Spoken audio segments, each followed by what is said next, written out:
आज का हमारा टॉपिक ऐसे दो करैक्टर्स पे है कि जिन करैक्टर्स की कहानी में और आप बचपन से सुनते आ रहे हैं, बल्कि हमारे जितने बुज़ुर्ग हैं, जितने हमारे साथ उठने बैठने वाले लोग हैं, उन सब ने उन कहानी को पढ़ा होगा और उस कहानी से बाज़ लोगों ने सबक भी लिया होगा।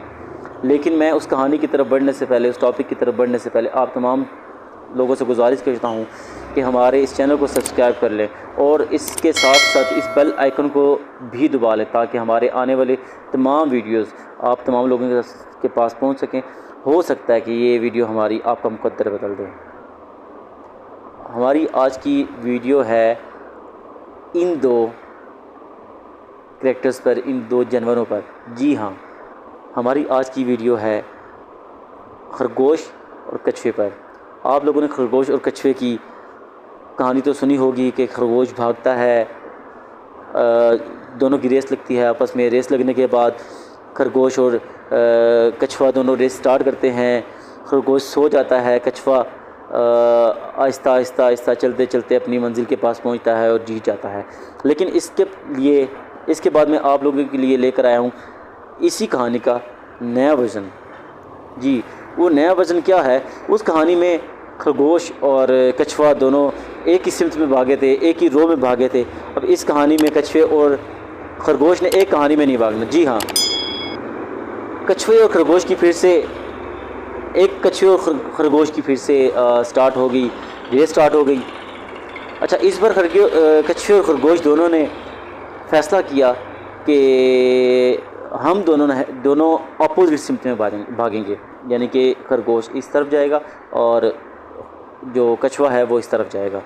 अच्छा, दोनों की रेस लग गई। कछुए और खरगोश ने दोनों ने भागना शुरू किया। अब 10 मिनट में उन दोनों ने पहुंचना था अपने मकाम पर। जब खरगोश पहुंचा तो आगे कछुआ भी मौजूद था। दोनों एक ही जगह पे एक ही टाइम पे 10 मिनट में पहुंचे और लिहाजा मैच ड्रॉ हो गया। अच्छा, मैच ड्रॉ होने के बाद खरगोश ने कछुए से पूछा कि यार तुम इतनी जल्दी कैसे पहुंच गए? तुम तो बड़े आराम से चलते हो, बड़े सुस्त हो।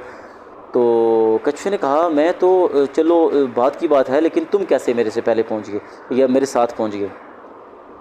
उसने खरगोश ने कहा कि मैं भी पहुंच गया हूं, लेकिन तुम पहले बताओ। अच्छा, कछुए ने कहा, इस तरह हुआ कि मैंने अपने बुज़ुर्गों से ये कहानी सुनी हुई थी कि कछुआ बहुत सुस्त है, तो वो आहिस्ता आहिस्ता चलता है, वो भाग नहीं सकता। तो मैंने अपने बुज़ुर्गों से कहानी सुनी हुई थी, तो सुनने के बाद में कहानी, तो अब तुम्हारी और मेरी जो रेस लगी, इस रेस में मैंने तुम्हारी ही नस्ल का एक खरगोश हायर कर लिया।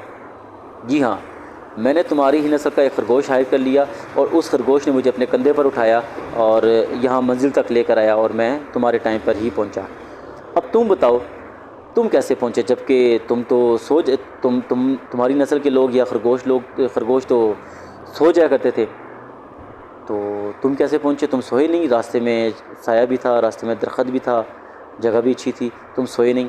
अच्छा, खरगोश ने कहा, मैंने भी अपने बुज़ुर्गों से ये कहानी सुनी हुई थी और उन्होंने मुझे बताया हुआ था कि खरगोश जो है रेस लगाता है, भागता है, लेकिन रेस में हार जाता है और हारता वो अपने सोने की वजह से है। तो मैंने भी तुम्हारी ही नस्ल का एक कछुआ मैंने हायर कर लिया रेस के लिए और हायर करने के बाद मैं उसको साथ लेकर चला गया, उस कछुए को। और उस कछुए को साथ लेके जाने के बाद मैं सोया एक जगह पर, लेकिन मैंने उस कछुए को ये बताया था कि जब मेरी आंख लगे तो तुमने मुझे डसना है, डंक मारना है और फिर ताकि मैं मंजिल तक पहुंचूं। और कछुए ने ऐसा ही किया, मुझे जगाया और उसने कहा कि मंजिल हमारी करीब है और उठो, हमने मंजिल तक पहुंचना है। तो इस तरह मैं भी तुम्हारे वक्त पे तुम्हारे साथ पहुंच गया।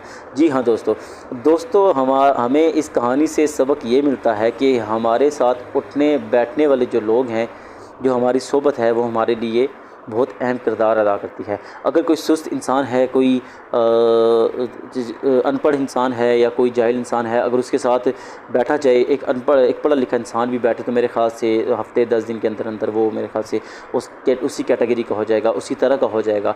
और अगर एक पढ़े लिखे इंसान के साथ एक अनपढ़ इंसान बैठे तो मेरे ख़्याल से वो जो अनपढ़ इंसान है, पढ़े लिखे इंसान के पास बैठने की वजह से वो भी इंग्लिश के वर्ड बोलना शुरू कर देगा, इंग्लिश में बात करना शुरू कर देगा। अगर वो पंजाबी बोल रहा है तो वो भी उर्दू बोलनी शुरू कर देगा।